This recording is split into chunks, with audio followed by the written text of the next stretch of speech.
شروع اللہ کا نام لے کر جو بڑا مہربان نہایت رحم والا ہے۔ طٰہٰ، اے نبی صلی اللہ علیہ وآلہ وسلم، ہم نے تم پر قرآن اس لیے نازل نہیں کیا کہ تم مشقت میں پڑ جاؤ، مگر ہر اس شخص کی نصیحت کے لیے نازل کیا ہے جو خوف رکھتا ہے۔ یہ اس ذات کا اتارا ہوا ہے جس نے زمین اور اونچے اونچے آسمان بنائے، یعنی رحمان، جو عرش پر جلوہ افروز ہوا۔ جو کچھ آسمانوں میں ہے اور جو کچھ زمین میں ہے اور جو کچھ ان دونوں کے بیچ میں ہے اور جو کچھ مٹی کے نیچے ہے، سب اسی کا ہے۔ اور اگر تم پکار کر بات کہو تو کیا ہے، وہ تو آہستہ کہی ہوئی اور نہایت پوشیدہ بات تک کو جانتا ہے۔ اللہ وہ معبود برحق ہے کہ اس کے سوا کوئی معبود نہیں ہے، اس کے سب نام اچھے ہیں۔ اور کیا تمہیں موسیٰ کے حال کی خبر ملی ہے؟ جب انہوں نے آگ دیکھی تو اپنے گھر والوں سے کہا کہ تم یہاں ٹھہرو، میں نے آگ دیکھی ہے، میں وہاں جاتا ہوں، شاید اس میں سے میں تمہارے پاس انگارہ لاؤں یا آگ کے مقام سے اپنا رستہ معلوم کر سکوں۔ پھر جب وہ وہاں پہنچے تو آواز آئی کہ اے موسیٰ، میں تو تمہارا پروردگار ہوں، تو اپنے جوتے اتار دو، تم یہاں پاک میدان یعنی طویٰ میں ہو، اور میں نے تم کو منتخب کر لیا ہے، تو جو حکم دیا جائے اسے سنو۔ بے شک میں ہی اللہ ہوں، میرے سوا کوئی معبود نہیں، تو میری عبادت کیا کرو اور میری یاد کے لیے نماز پڑھا کرو۔ قیامت یقیناً آنے والی ہے، میں چاہتا ہوں کہ اس کے وقت کو پوشیدہ رکھوں تاکہ ہر شخص جو کوشش کرے اس کا بدلہ پائے۔ تو جو شخص اس پر ایمان نہیں رکھتا اور اپنی خواہش کے پیچھے چلتا ہے، کہیں تم کو اس کے یقین سے روک نہ دے، تو اس صورت میں تم ہلاک ہو جاؤ۔ اور اے موسیٰ، یہ تمہارے داہنے ہاتھ میں کیا ہے؟ انہوں نے کہا، یہ میری لاٹھی ہے، اس پر میں ٹیک لگاتا ہوں اور اس سے اپنی بکریوں کے لیے پتے جھاڑتا ہوں، اور اس میں میرے اور بھی کئی فائدے ہیں۔ فرمایا کہ موسیٰ اسے زمین پر ڈال دو، تو انہوں نے اس کو ڈال دیا اور وہ یکا یک سانپ بن کر دوڑنے لگا۔ فرمایا کہ اسے پکڑ لو اور ڈرنا مت، ہم اس کو ابھی اس کی پہلی حالت پر لوٹا دیں گے، اور اپنا ہاتھ اپنی بغل میں دبا لو کہ وہ کسی عیب و بیماری کے بغیر سفید چمکتا دمکتا نکلے گا۔ یہ دوسری نشانی ہے تاکہ ہم تمہیں اپنے بڑے بڑے نشانات دکھائیں۔ تم فرعون کے پاس جاؤ کہ وہ سرکش ہو رہا ہے۔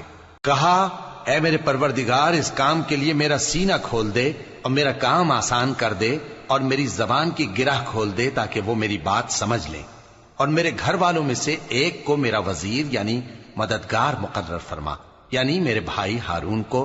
اس سے میری کمر کو مضبوط کر اور اسے میرے کام میں شریک کر، تاکہ ہم تیری بہت سی تسبیح کریں اور تجھے کثرت سے یاد کریں، تو ہم کو ہر حال میں دیکھ رہا ہے۔ فرمایا، موسیٰ، تمہاری دعا قبول کی گئی، اور ہم نے تم پر ایک بار اور بھی احسان کیا تھا جب ہم نے تمہاری والدہ کو الہام کیا تھا جو تمہیں بتایا جاتا ہے۔ وہ یہ تھا کہ اسے یعنی موسیٰ کو صندوق میں رکھو، پھر اس صندوق کو دریا میں ڈال دو، تو دریا اس کو کنارے پر ڈال دے گا، اور میرا اور اس کا دشمن اسے اٹھا لے گا۔ اور موسیٰ، میں نے تم پر اپنی طرف سے محبت ڈال دی، اور اس لیے کہ تم میرے سامنے پرورش پاؤ۔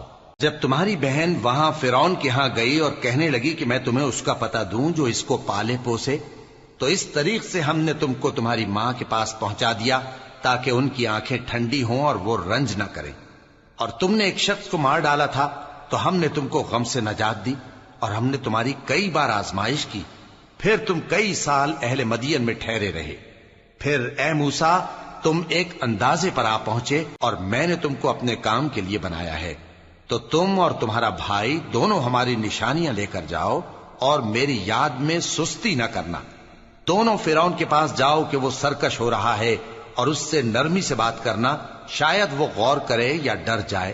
دونوں کہنے لگے کہ اے ہمارے پروردگار، ہمیں خوف ہے کہ وہ ہم پر زیادتی کرنے لگے یا زیادہ سرکش ہو جائے۔ اللہ نے فرمایا کہ ڈرو مت، میں تمہارے ساتھ ہوں کہ سنتا اور دیکھتا ہوں۔ اچھا، تو اس کے پاس جاؤ اور کہو کہ ہم آپ کے پروردگار کے بھیجے ہوئے ہیں، تو بنی اسرائیل کو ہمارے ساتھ جانے کی اجازت دیجیے اور انہیں عذاب نہ کیجیے۔ ہم آپ کے پاس آپ کے پروردگار کی طرف سے نشانی لے کر آئے ہیں، اور جو ہدایت کی بات مانے اس کو سلامتی ہو۔ ہماری طرف یہ وحی آئی ہے کہ جو جھٹلائے اور منہ پھیرے اس کے لیے عذاب تیار ہے۔ غرض موسیٰ اور ہارون فرعون کے پاس گئے، اس نے کہا کہ موسیٰ، تمہارا پروردگار کون ہے؟ کہا کہ ہمارا پروردگار وہ ہے جس نے ہر چیز کو اس کی شکل و صورت بخشی، پھر راہ دکھائی۔ کہا تو پہلی قوموں کا کیا حال ہوا؟ فرمایا کہ ان کا علم میرے پروردگار کو ہے جو کتاب میں لکھا ہوا ہے۔ میرا پروردگار نہ چوکتا ہے نہ بھولتا ہے۔ وہ وہی تو ہے جس نے تم لوگوں کے لیے زمین کو فرش بنایا اور اس میں تمہارے لیے رستے بنا دیے اور آسمان سے پانی برسایا، پھر اس سے مختلف نباتات پیدا کی کہ خود بھی کھاؤ اور اپنے مویشیوں کو بھی چراؤ۔ بے شک ان باتوں میں عقل والوں کے لیے بہت سی نشانیاں ہیں۔ اسی زمین سے ہم نے تم کو پیدا کیا اور اسی میں ہم تمہیں لوٹائیں گے اور اسی سے ہم تمہیں دوسری دفعہ نکالیں گے۔ اور ہم نے فرعون کو اپنی سب نشانیاں دکھائیں، مگر وہ تکذیب اور انکار ہی کرتا رہا۔ کہنے لگا کہ موسیٰ، کیا تم ہمارے پاس اس لیے آئے ہو کہ اپنے جادو کے زور سے ہمیں ہمارے ملک سے نکال دو؟ تو ہم بھی تمہارے مقابل ایسا ہی جادو لائیں گے، تو ہمارے اور اپنے درمیان ایک وقت مقرر کر لو کہ نہ تو ہم اس کے خلاف کریں اور نہ تم، اور یہ مقابلہ ایک ہموار میدان میں ہوگا۔ موسیٰ نے کہا کہ آپ کے لیے یوم زینت کا وعدہ ہے اور یہ کہ لوگ اس روز دن چڑھے اکٹھے ہو جائیں۔ تو فرعون لوٹ گیا اور اپنے سامان جمع کر کے پھر آیا۔ موسیٰ نے ان جادوگروں سے کہا کہ یہ تمہاری بربادی ہوگی، اللہ پر جھوٹ نہ باندھو، وہ تمہیں عذاب سے فنا کر دے گا، اور جس نے جھوٹ باندھا وہ نامراد رہا۔ تو وہ باہم اپنے معاملے میں جھگڑنے اور چپکے سرگوشی کرنے لگے۔ کہنے لگے یہ دونوں جادوگر ہیں، چاہتے ہیں کہ اپنے جادو کے زور سے تم کو تمہارے ملک سے نکال دیں اور تمہارے بہترین مذہب کو نابود کر دیں۔ تو تم جادو کا سامان اکٹھا کر لو اور پھر قطار باندھ کر آؤ۔ آج جو غالب رہا وہی کامیاب ہوا۔ جادوگر بولے کہ موسیٰ، یا تو تم اپنی چیز ڈالو یا ہم اپنی چیزیں پہلے ڈالتے ہیں۔ موسیٰ نے کہا بلکہ تم ہی پہلے ڈالو۔ جب انہوں نے چیزیں ڈالیں تو یکا یک ان کی رسیاں اور لاٹھیاں موسیٰ کے خیال میں ایسی آنے لگیں کہ وہ میدان میں ادھر ادھر دوڑ رہی ہیں۔ اس وقت موسیٰ نے اپنے دل میں خوف محسوس کیا۔ ہم نے کہا خوف نہ کرو، بلا شبہ تم ہی غالب رہو گے، اور جو چیز یعنی لاٹھی تمہارے داہنے ہاتھ میں ہے اسے ڈال دو کہ جو کچھ انہوں نے بنایا ہے اس کو وہ نگل جائے گی۔ جو کچھ انہوں نے بنایا ہے یہ تو جادوگروں کے ہتھ کنڈے ہیں، اور جادوگر جہاں بھی جائے کامیاب نہیں ہوگا۔ اس پر جادوگر سجدے میں گر پڑے، کہنے لگے کہ ہم موسیٰ اور ہارون کے پروردگار پر ایمان لائے۔ فرعون بولا کہ پیشتر اس کے کہ میں تمہیں اجازت دوں تم اس پر ایمان لے آئے؟ بے شک یہ تمہارا بڑا یعنی استاد ہے جس نے تم کو جادو سکھایا ہے، سو میں تمہارے ہاتھ اور پاؤں مخالف سمت سے کٹوا دوں گا اور تم کو کھجوروں کے تنوں پر سولی چڑھوا دوں گا، اور تم کو معلوم ہوگا کہ ہم میں سے کس کا عذاب زیادہ سخت اور دیر تک رہنے والا ہے۔ انہوں نے کہا کہ جو دلائل ہمارے پاس آ گئے ہیں ان پر اور جس نے ہم کو پیدا کیا ہے اس پر ہم آپ کو ہرگز ترجیح نہیں دیں گے، تو آپ کو جو حکم دینا ہو دے دیجئے، اور آپ جو حکم دے سکتے ہیں وہ صرف اسی دنیا کی زندگی میں دے سکتے ہیں۔ ہم تو اپنے پروردگار پر ایمان لے آئے تاکہ وہ ہمارے گناہوں کو معاف کرے اور اسے بھی جو آپ نے ہم سے زبردستی جادو کرایا، اور اللہ سب سے اچھا ہے اور ہمیشہ باقی رہنے والا ہے۔ جو شخص اپنے پروردگار کے پاس گناہگار ہو کر آئے گا تو اس کے لیے جہنم ہے جس میں نہ وہ مرے گا نہ جیے گا، اور جو اس کے روبرو ایماندار ہو کر آئے گا اور عمل بھی نیک کیے ہوں گے تو ایسے لوگوں کے لیے اونچے اونچے درجے ہیں، یعنی ہمیشہ رہنے کے باغ جن کے نیچے نہریں بہ رہی ہیں، ہمیشہ ان میں رہیں گے، اور یہ اس شخص کا بدلہ ہے جو پاک ہوا۔ اور ہم نے موسیٰ کی طرف وہی بھیجی کہ ہمارے بندوں کو راتوں رات نکال لے جاؤ، پھر ان کے لیے سمندر میں لاٹھی مار کر خشک رستہ بنا دو، پھر تم کو نہ فرعون کے آ پکڑنے کا خوف ہوگا اور نہ غرق ہونے کا ڈر۔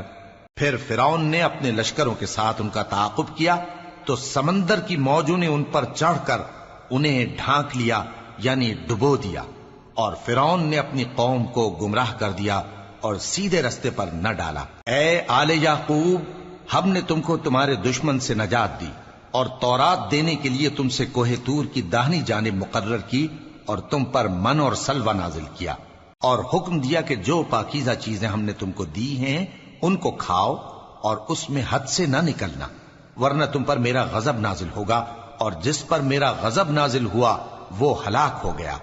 اور جو توبہ کرے اور ایمان لائے اور عمل نیک کرے پھر سیدھے رستے چلے اس کو میں بخش دینے والا ہوں۔ اور اے موسیٰ، تم نے اپنی قوم سے آگے چلے آنے میں کیوں جلدی کی؟ کہا وہ میرے پیچھے آ رہے ہیں، اور اے میرے پروردگار میں نے تیری طرف آنے کی جلدی اس لیے کی کہ تو خوش ہو جائے۔ فرمایا کہ ہم نے تمہاری قوم کو تمہارے بعد آزمائش میں ڈال دیا ہے، اور سامری نے ان کو بہکا دیا ہے۔ اور موسیٰ غصے اور غم کی حالت میں اپنی قوم کے پاس واپس آئے اور کہنے لگے کہ اے قوم، کیا تمہارے پروردگار نے تم سے اچھا وعدہ نہیں کیا تھا؟ کیا میری جدائی کی مدت تمہیں لمبی معلوم ہوئی، یا تم نے یہ چاہا کہ تم پر تمہارے پروردگار کی طرف سے غضب نازل ہو، اور اس لیے تم نے مجھ سے جو وعدہ کیا تھا اس کے خلاف کیا؟ وہ کہنے لگے کہ ہم نے اپنے اختیار سے آپ سے وعدہ خلافی نہیں کی، لیکن ہم ان لوگوں کے زیوروں کا بوجھ اٹھائے ہوئے تھے، پھر ہم نے اس کو آگ میں ڈال دیا، اور اسی طرح سامری نے ڈال دیا۔ تو اس نے ان کے لیے ایک بچڑا بنا دیا، یعنی ایک بے جان جسم جس میں گائے کسی آواز تھی۔ تو لوگ کہنے لگے کہ یہی تمہارا معبود ہے اور یہی موسیٰ کا معبود ہے، مگر وہ بھول گئے ہیں۔ تو کیا یہ لوگ نہیں دیکھتے کہ وہ ان کی کسی بات کا جواب نہیں دیتا، اور نہ ان کے نقصان اور نفع کا کچھ اختیار رکھتا ہے؟ اور ہارون نے ان سے پہلے ہی کہہ دیا تھا کہ لوگوں، اس کے ذریعے تمہیں فتنے میں ڈال دیا گیا ہے، اور تمہارا پروردگار تو رحمان ہی ہے، تو میری پیروی کرو اور میرا کہا مانو۔ وہ کہنے لگے کہ جب تک موسیٰ ہمارے پاس واپس نہ آئیں ہم تو اس کی پوجا پر قائم رہیں گے۔ پھر موسیٰ نے ہارون سے کہا کہ اے ہارون، جب تم نے ان کو دیکھا تھا کہ گمراہ ہو گئے ہیں تو تم کو کس چیز نے روکا تھا؟ یعنی اس بات سے کہ تم میرے پیچھے چلے آؤ، بھلا تم نے میرے حکم کے خلاف کیوں کیا؟ کہنے لگے کہ اے ماں جائے، میری داڑھی اور سر کے بالوں کو نہ پکڑیے، میں تو اس سے ڈرا کہ آپ یہ نہ کہیں کہ تم نے بنی اسرائیل میں تفرقہ ڈال دیا اور میری بات کو ملحوظ نہ رکھا۔ موسیٰ نے فرمایا تو اے سامری تیرا کیا حال ہے؟ اس نے کہا کہ میں نے ایسی چیز دیکھی جو اوروں نے نہیں دیکھی، تو میں نے فرشتے کے نقش پا سے مٹی کی ایک مٹھی بھر لی، پھر اس کو بچڑے کے جسم میں ڈال دیا، اور مجھے میرے جی نے اس کام کو اچھا بتایا۔ موسیٰ نے کہا جا، تجھ کو دنیا کی زندگی میں یہ سزا ہے کہ کہتا رہے کہ مجھ کو ہاتھ نہ لگانا، اور تیرے لیے ایک اور وعدہ ہے، یعنی عذاب کا جو تجھ سے ٹل نہ سکے گا، اور جس معبود کی پوجا پر تو جمع ہوا تھا اس کو دیکھ، ہم اسے جلا دیں گے، پھر اس کی راکھ کو اڑا کر دریا میں بکھیر دیں گے۔ تمہارا معبود تو اللہ ہی ہے، جس کے سوا کوئی معبود نہیں، اس کا علم ہر چیز پر محیط ہے۔ اس طرح ہم تم سے وہ حالات بیان کرتے ہیں جو گزر چکے ہیں، اور ہم نے تمہیں اپنے پاس سے نصیحت کی کتاب عطا فرمائی ہے۔ جو شخص اس سے منہ پھیرے گا وہ قیامت کے دن گناہ کا بوجھ اٹھائے گا۔ ایسے لوگ ہمیشہ اس عذاب میں مبتلا رہیں گے، اور یہ بوجھ قیامت کے روز ان کے لیے برا ہوگا، جس روز سور پھونکا جائے گا، اور ہم گناہگاروں کو یوں اکٹھا کریں گے کہ ان کی آنکھیں نیلی نیلی ہوں گی۔ تو وہ آپس میں آہستہ آہستہ کہیں گے کہ تم دنیا میں صرف 10 ہی دن رہے ہو، جو باتیں یہ کریں گے ہم خوب جانتے ہیں۔ اس وقت ان میں سب سے اچھی راہ والا یعنی عاقل و ہوش مند کہے گا کہ نہیں، بلکہ صرف ایک ہی روز ٹھہرے ہو۔ اور اے نبی صلی اللہ علیہ وآلہ وسلم، لوگ تم سے پہاڑوں کے بارے میں دریافت کرتے ہیں، کہہ دو کہ میرا رب ان کو راکھ بنا کر بکھیر دے گا، پھر زمین کو ہموار میدان کر چھوڑے گا جس میں تم کوئی نشیب و فراز نہ دیکھو گے۔ اس روز لوگ پکارنے والے کے پیچھے چلیں گے اور اس کی پیروی سے انحراف نہ کر سکیں گے، اور رحمان کے سامنے آوازیں پست ہو جائیں گی، تو تم ایک ہلکی آواز کے سوا کوئی آواز نہ سنو گے۔ اس روز کسی کی سفارش کچھ فائدہ نہ دے گی مگر اس شخص کی جسے رحمان اجازت دے اور اس کی بات کو پسند فرمائے۔ جو کچھ ان کے آگے ہے اور جو کچھ ان کے پیچھے ہے وہ اس کو جانتا ہے، اور وہ اپنے علم سے اللہ کے علم کا احاطہ نہیں کر سکتی۔ اور اس زندہ و قائم کے روبرو منہ لٹک جائیں گے، اور جس نے ظلم کا بوجھ اٹھایا وہ نامراد رہا، اور جو نیک کام کرے گا اور مومن بھی ہوگا تو اس کو نہ ظلم کا خوف ہوگا اور نہ نقصان کا۔ اور ہم نے اس کو اسی طرح کا قرآن عربی نازل کیا ہے، اور اس میں طرح طرح کے ڈراوے بیان کر دیے ہیں تاکہ لوگ پرہیزگار بنیں یا اللہ ان کے لیے نصیحت پیدا کر دے۔ تو اللہ جو سچا بادشاہ ہے، عالی قدر ہے، اور قرآن کی وحی جو تمہاری طرف بھیجی جاتی ہے اس کے پورا ہونے سے پہلے قرآن کے پڑھنے میں جلدی نہ کیا کرو، اور دعا کرو کہ میرے پروردگار مجھے اور زیادہ علم دے۔ اور ہم نے پہلے آدم سے عہد لیا تھا مگر وہ اسے بھول گئے، اور ہم نے ان میں ارادے کی پختگی نہ پائی۔ اور جب ہم نے فرشتوں سے کہا کہ آدم کے آگے سجدہ کرو تو سب سجدے میں گر پڑے مگر ابلیس نے انکار کیا۔ اس پر ہم نے فرمایا کہ آدم، یہ تمہارا اور تمہاری بیوی کا دشمن ہے، تو یہ کہیں تم دونوں کو بہشت سے نہ نکلوا دے، پھر تم تکلیف میں پڑ جاؤ۔ یہاں تم کو یہ آسائش ہے کہ نہ بھوکے رہو نہ ننگے، اور یہ کہ نہ پیاسے رہو اور نہ دھوپ کھاؤ۔ پھر شیطان نے ان کے دل میں وسوسہ ڈالا اور کہا کہ آدم، بھلا میں تم کو ایسا درخت بتاؤں جو ہمیشہ کی زندگی کا باعث ہو اور ایسی بادشاہت کہ کبھی زائل نہ ہو؟ سو دونوں نے اس درخت کا پھل کھا لیا تو ان پر ان کی شرم گاہیں ظاہر ہو گئیں اور وہ اپنے اوپر بہشت کے پتے چپکانے لگے، اور آدم نے اپنے پروردگار کے حکم کے خلاف کیا تو وہ اپنے مقصد سے بے راہ ہو گئے۔ پھر ان کے پروردگار نے ان کو نوازا تو ان پر مہربانی سے توجہ فرمائی اور سیدھی راہ بتائی۔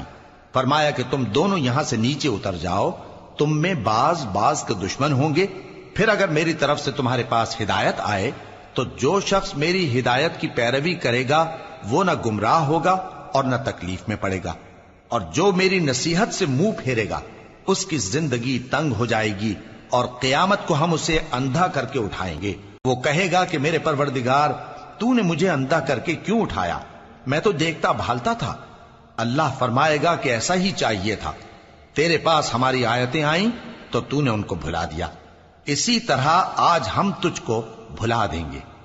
اور جو شخص حد سے نکل جائے اور اپنے پروردگار کی آیتوں پر ایمان نہ لائے، ہم اس کو ایسا ہی بدلہ دیتے ہیں، اور آخرت کا عذاب بہت سخت اور ہمیشہ باقی رہنے والا ہے۔ تو کیا یہ بات ان لوگوں کے لیے موجب ہدایت نہ ہوئی کہ ہم ان سے پہلے بہت سے فرقوں کو ہلاک کر چکے ہیں جن کے رہنے کے مقامات میں یہ چلتے پھرتے ہیں؟ عقل والوں کے لیے اس میں بہت سی نشانیاں ہیں۔ اور اگر ایک بات تمہارے پروردگار کی طرف سے پہلے صادر اور جزائے اعمال کے لیے ایک میعاد مقرر نہ ہو چکی ہوتی تو نزول عذاب لازم ہو جاتا۔ پس جو کچھ یہ بکواس کرتے ہیں اس پر صبر کرو، اور سورج کے نکلنے سے پہلے اور اس کے غروب ہونے سے پہلے اپنے پروردگار کی تسبیح و تحمید کیا کرو، اور رات کی کچھ گھڑیوں میں بھی اس کی تسبیح کیا کرو، اور دن کے مختلف اوقات یعنی دوپہر کے وقت بھی، تاکہ تم خوش ہو جاؤ۔ اور کئی طرح کے لوگوں کو جو ہم نے دنیا کی زندگی میں آرائش کی چیزوں سے نوازا ہے تاکہ ان کی آزمائش کریں، ان پر نگاہ نہ کرنا، اور تمہارے پروردگار کی عطا فرمائی ہوئی روزی بہت بہتر اور باقی رہنے والی ہے۔ اور اپنے گھر والوں کو نماز کا حکم کرو اور اس پر قائم رہو۔ ہم تم سے روزی کے خواستگار نہیں، بلکہ تمہیں ہم روزی دیتے ہیں، اور نیک انجام اہل تقوی کا ہے۔ اور کہتے ہیں کہ یہ پیغمبر اپنے پروردگار کی طرف سے ہمارے پاس کوئی نشانی کیوں نہیں لائے؟ کیا ان کے پاس پہلی کتابوں کی نشانی نہیں آئی؟ اور اگر ہم ان کو پیغمبر کے بھیجنے سے پیشتر کسی عذاب سے ہلاک کر دیتے تو یہ کہتے کہ اے ہمارے پروردگار، تو نے ہماری طرف کوئی پیغمبر کیوں نہ بھیجا کہ ہم ذلیل اور رسوا ہونے سے پہلے تیرے احکام کی پیروی کرتے۔ کہہ دو کہ سب نتائج اعمال کے منتظر ہیں، سو تم بھی منتظر رہو، ان قریب تم کو معلوم ہو جائے گا کہ دین کے سیدھے رستے پر چلنے والے کون ہیں اور جنت کی طرف راہ پانے والے کون ہیں۔ ہم